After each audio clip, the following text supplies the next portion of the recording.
नमस्कार विद्यार्थी मित्रांनो, तुमचं KSK अकॅडमीमध्ये सहर्ष स्वागत। तर आज आपण 10वीचा जो पहिला लेसन आहे, linear equation in two variable, दोन चलातील रेषीय समीकरणे। तर या लेसन मध्ये जे बोर्डाला MCQ मध्ये 1 मार्काचे जे प्रश्न विचारले जातात त्याचा आपण सराव करून घेणार आहोत। तर याच्यामध्ये बघा, तर for simultaneous equation in variable x and y, if dx is equal to 49, dy is equal to -63, d is equal to 7, then what is the value of x? म्हणजे x ची व्हॅल्यू आपल्याला विचारली। हा मार्च 2020 ला जो काय क्वेश्चन विचारलेला आहे, याच्यामध्ये आपण बघितलं तर हे MCQ मध्ये आपण सॉल्व करून तो क्वेश्चन जे काय त्या ठिकाणी आन्सर आपल्याला शोधायचा आहे।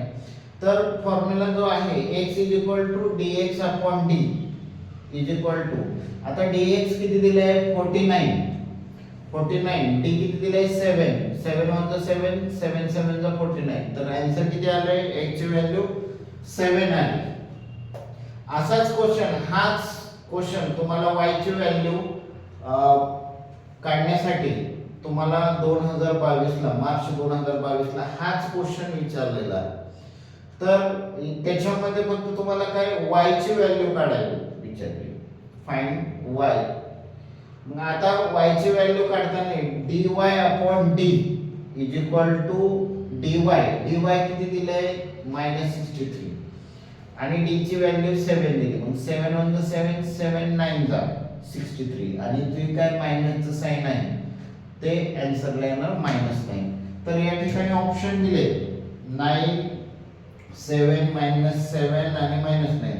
तर डी तुमचं जे काय आन्सर आहे हे y साठी y = -9 हे तुमचं आन्सर। म्हणजे असे जे काय क्वेश्चन आहे, पहिला x ची व्हॅल्यू साठी 2022 ला हा क्वेश्चन विचारलेला आहे। त्यानंतर y ची व्हॅल्यू काढण्यासाठी मार्च 2022 ला हाच क्वेश्चन विचारलेला आहे। तर याचा जास्तीत जास्त सराव विद्यार्थ्यांनी करावा आणि आपला एक जे काही मार्क आहे हा मार्क मिळवावा।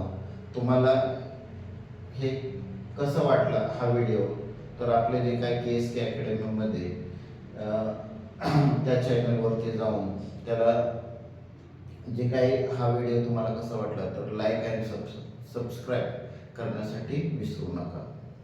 नमस्कार।